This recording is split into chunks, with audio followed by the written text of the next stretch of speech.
Bowser to reply. Thanks, Ceann Corla, and I will try and be as brief as possible. I'm conscious it's been a long day here, and it's been a particularly long day for people in the gallery, many of whom have travelled very long distances actually to be here today. And you know, I suppose at the heart of this really is the right to know. And too often in Irish institutions, as Deputy Wallace made the point, when a mistake is made, the automatic instinct is to cover up, to deny, and to make the problem worse.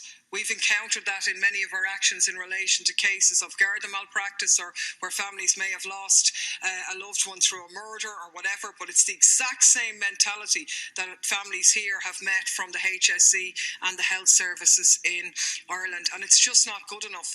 A modern society has to be accountable to its citizens. It has to behave openly and transparently in the interests of the public good. So I do acknowledge that I did at the start, that it's good, and I appreciate the fact that the government allowed this to be discussed today because it was off the agenda. That is important.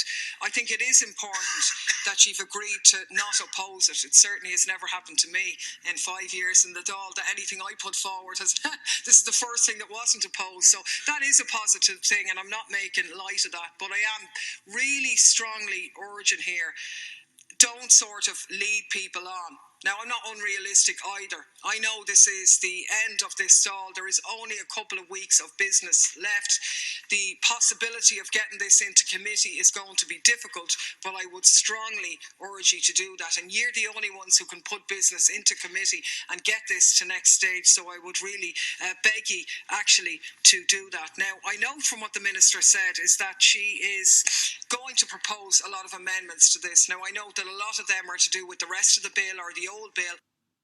I've done the research, and the people are very clear that an automatic inquest is the way forward. And while the Minister is most definitely not ruling that out, she's not definitely saying she's given it either in the speech that's on the record today. And one of the points that would maybe concern me slightly is the fact that the Minister refers to the arrangement that was provided in the original Act and which de facto exists now, where the coroner is required to investigate a maternal death. But that's a different thing. The problem is that after an investigation, it's entirely up to him or her, his discretion, whether or not to hold an inquest. So really, it's just giving a legislative basis for the current rule of practice. And, you know, at the heart of this is when a reportable death is notified to the coroner, all the coroner has to do is make inquiries about whether a doctor can certify cause of death. If he has a doctor and the doctor signs off and says that it's a death by natural causes, then there won't be a further investigation. That's the requirements of an investigation. And we know in the case of Bimbo Onanuga in 2010, the coroner decided that there wasn't a need for an inquest because the post-mortem report done by the hospital was accepted as a full explanation of her death. But of course, when her partner fought valiantly for the inquest told a horrendous story. I was at part of it, but my God, that hospital was culpable and medical misadventure was returned in that case. So that's the problem with having just an investment. That's why we need it to be an inquest, because an inquest is a public hearing where organisations whose actions are being questioned can't hide behind. Absolutely critical.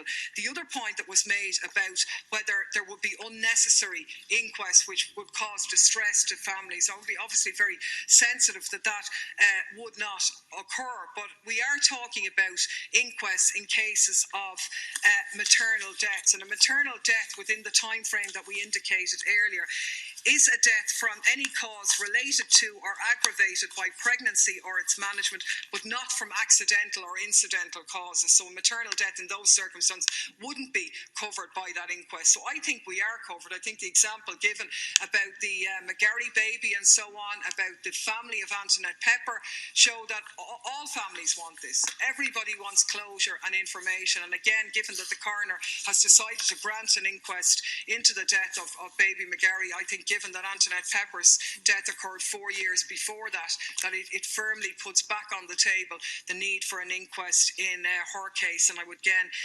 reiterate that it's unusual that the Department of Justice is discussing this issue. It's a bit peculiar because really what we're talking about here is a health service matter. And the requirement of women in Ireland and their families to have an assurance that we have in place gold standard maternity services, and we don't. We have a dysfunctional maternity service that's quite clear from many instances that other deputies referred to over the past period. And sadly, for many of the people in the gallery, some of the assurances given by the Minister that matters would be addressed have not been put in place. And that's a very real problem. I think the noted journalist Sarah Burke made the point, and who has extensive work in this area and investigated many of the cases.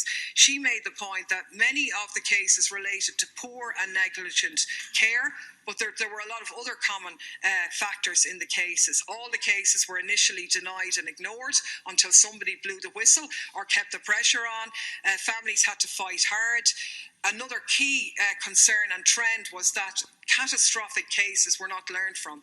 A huge problem in this, and that, given that when we say there's an independent panel that reviews the death of children in care, why in God's names would we not do it for deaths in our maternity units? It's an absolute must, and it's going to make things better for all. I think that is the key point, and that is the motivation in that regard, because recommendations that were made by the jury or the coroner following inquests that have already taken place really made suggestions about how to prevent similar deaths in the future.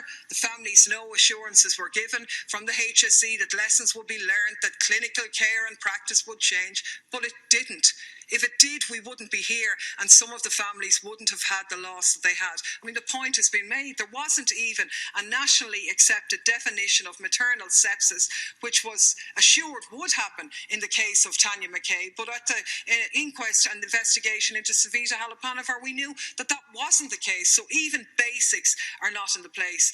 We know statistical sleights of hand have been used to cover up the figures. The reality is this is not the safest country in the world to give birth in. There are huge problems of dysfunctionality in our maternity services, and there needs to be a complete and utter radical overhaul of that service. Now, we know that the Minister initiated a national maternity strategy, the Health Minister, to review this area, but to be honest, there will be some concerns that that is not going to take on board some of the key contributions made by women and made by midwives, because we do have a sort of rather structured patriarchal system of maternity care still in this country, which utterly needs to be tackled if we're going to get justice and the best levels of care. So I think it's been important what's been done today. I do see it very much as a stepping stone in raising awareness about this.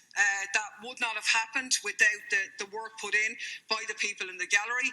I think it puts on the map the Elephant Collective exhibition, which is going on a nationwide tour, which again I think will help to educate people. But it particularly firmly puts centre stage the need for us to address the deficiencies in our maternity services. I think it's too rooted in the old Ireland, the type of Ireland that did allow us to have women showering in Magdalen laundries, that didn't have a problem with women's pubic bones being sawed open to facilitate greater deliveries of children, that didn't have a problem in expelling thousands of women out of this country every year to have a routine abortion or whatever. And it's just not good enough. Women know best for themselves, for their bodies. Their families are the ones who know best to get answers in their case, and we owe it to them, and we really owe it to the children and the partners of the women who are already dead to not make sure that it doesn't happen again. So look, we're a bit tired and emotional after the week we've had, but it is an emotional subject. It's been an utterly